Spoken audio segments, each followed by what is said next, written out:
I put that on my wall. I put that on my ceiling. And enlarge one of Zest, because that is... Put it on your floor. Put it on my floor, man. Guys, the Summit game number 2. It's on Echo right now. Push it, push it, push it, push it, push it.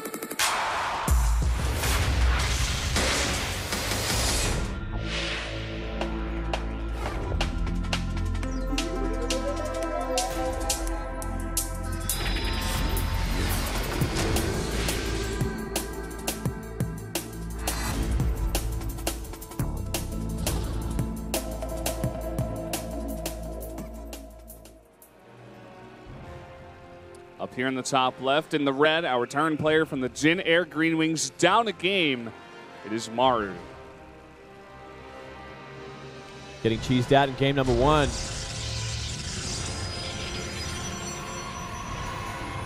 Zooming in real close. Down here in the bottom right, we do have Zest. Yeah. Really well thought out strategy in game 1. Oracle, proxy, into hidden blink stalker. Yeah, whatever you got to do to take down Maru. We were talking about this before. Maru definitely the favorite player.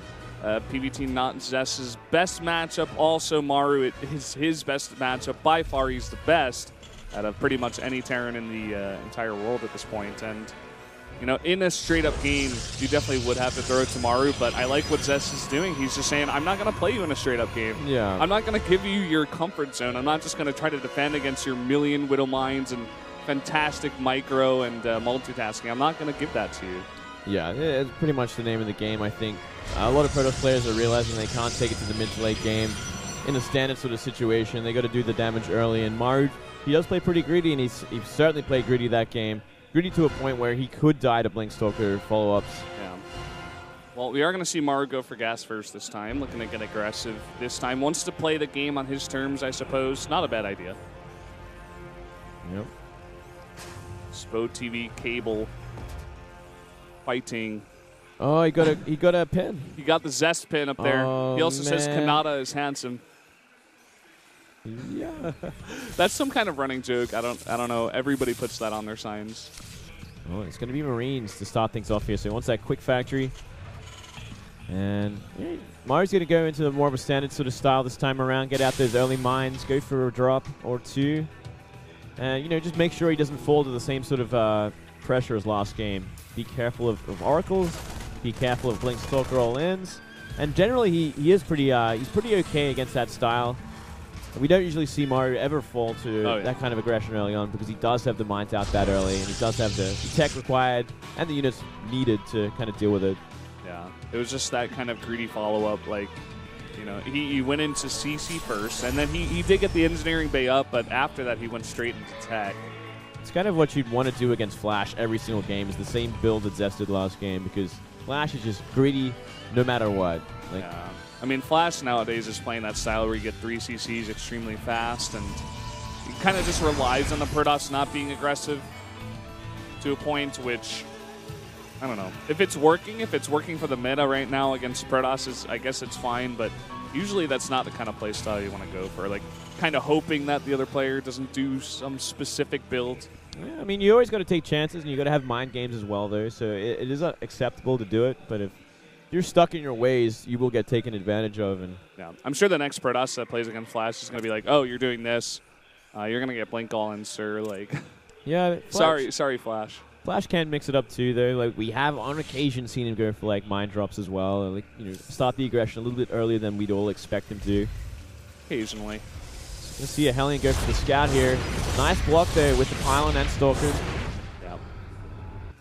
Loving how I love to just watch the meta kind of evolve, where Terrans start to do this Hellion thing where they can get the scouting off and get a bit of map control, deny some probes in the map even, and then Protoss is just like, oh, we can just put a pylon down at the bottom of the ramp, block with one stalker, would be just fine.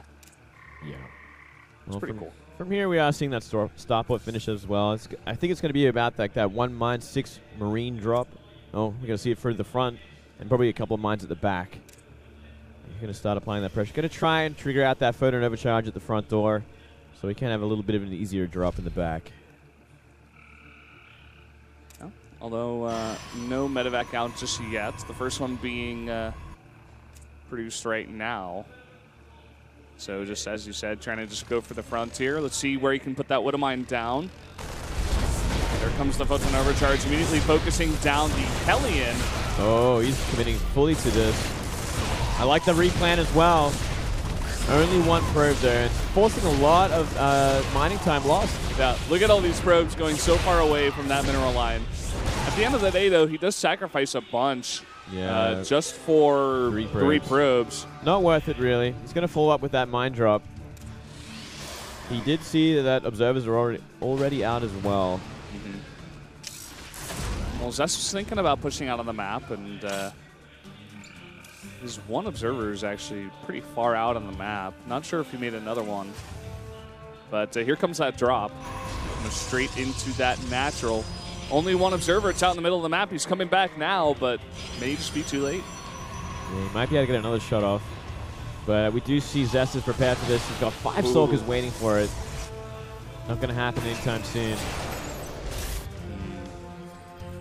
Well, not really finding that damage as Maru. Definitely not the type of damage he would have liked to have. Ooh, a War Prism going to be the next step for Zest. I like this a lot. You know, going to give some back, create a potential counter-attacking, counter-warp-ins, and a DT Shrine, of course. Okay. So he's going to stick on pretty much only these gateway units. Going to get out as many gateways as possible. I think he's like, okay, I held off your early aggression, so now I can just sit back and get all the techs in the world and really put the pressure back on you. Seems to be the theme of Zest today. He's investing a lot in these techs, staying on lower than average income, not really pushing for a third base. Going to create a lot of distractions, a lot of tech switches. So Blink, Dark Templar with drop, and then into Colossus behind it with a Forge. So he's got a lot of avenues to go down. He's got a really thought-out game plan against Maru. Yeah. And a very delayed third base forward as well. I'm kind of worried for Zest with these DTs. Once he sees that Raven, he's not going to be too happy. He's got to be very careful with that positioning on the Warp Prism as well. Going to be going towards the main. Zealot cleaning everything out. Going to start working on the cooling tower. So he does have that intention of third basing pretty soon. He's going to invest in that harassment first there. Here we go. Dark Shrine finishing up here. 2 DTs getting loaded up. Looking for that main base damage. I really do like the Raven, by the way. Just makes you so much safer. It's really good against the observers out on the map, too. He does have to get it in position, though. There's already 2 DTs on the main, and Maru hasn't seen it. No, it's going to do a lot of SCV damage. He's going to have to pull the line as well before that Raven can get back in time. Here we go. Immediate reaction, but as you said, already 6 SCVs going out, 7. So much damage being done here with only 2 DTs. Yeah, actually forcing out a scan here, not using that Raven. Now it's turning back, and they're going to get out alive here. Wow. Big moves. 1 DTs goes down for 8 SCVs and a gigantic pull. And even got that building add-on, I believe, as well. Yeah, now we're going to see a triple drop as a counter. I believe Zest kind of saw that with the Warp Prism, so he shouldn't be too worried about it. More DT is going to be working there. Oh, man. See if he can save him once again. It looks like he will. Look at this. Drop is coming in, but Blink is about to finish up, and there's a lot of Stalkers in this mix. Is Maru going to commit to it? It looks like he will. That's a lot of Widow Lines. Oh, yeah, that is actually a tremendous amount. And he's going to bait it out. There we go. Nearly lost the Colossus for it. He might just do so anyway. Oh, very, very close. Ooh. No Blink. There it is. Coming in, getting the Blink. Takes out one of those medevac. Thankfully, for Maru, it didn't have the most units in there. Where are these observers? There we go. Yeah, man, that's 4 mines as well. It's a big hit. Say Maru's going to go towards the natural this time around. It's going to force out that photon overcharge at least. Yeah, I don't think he's going to find too much. Well, he's going to try watching for the Colossus again. There we go. One Colossus very far forward and another one very, very weak. Still a lot of bio remaining, but a really nice time warp here. Uh-oh, a bit of a move come out here from Zest. He's losing so much of his gateway army just fighting this. Yeah, only Stalkers left over. That's the last thing you want, but here comes the DTs, but a Raven is there, so he forces out an Archon. Oh boy. Zest just barely trying to hold on here, pulling the probes. Some Zealots being warped in here at the same time. Mothership core went down as well, so not much left over here. Still enough Marauders, and they're healthy enough to do the job. Oh, man. Maru just finding so much counter damage, and oh man. No. Thank you very much. That's a free Colossus. He had a few of them already, but now more. Zealots warped in, and I don't think it's going to be enough. There's still too much bio, and they still can stim a little too much. Yeah. Maru taking the big ladder up here to game number 3. Oh. GG. There we go. Very nicely done from Maru. Despite taking that DT damage to his economy, just that counterattack was all he needed to shut down Zest. Such a big investment in tech and tech switching for Zest. I think that was almost Maru saying, like, you can't actually commit to that much tech. I'm just going to kill you. You know, it's almost like that old Day 9 saying where it's like, if he's doing something weird, just go kill him. Just move across the map and kill this guy. Because, I mean, you're going DTs, you're getting Blink and Colossus and a Forge for upgrades. It's like, well, how much gas are you actually going to have here on 2 bases? Yeah, you know, maybe he was banking on a little bit more damage with those DTs. Maybe he was really hoping it would really throw Maru's game off. But Maru kind of knew how to follow up from there. He's like, okay,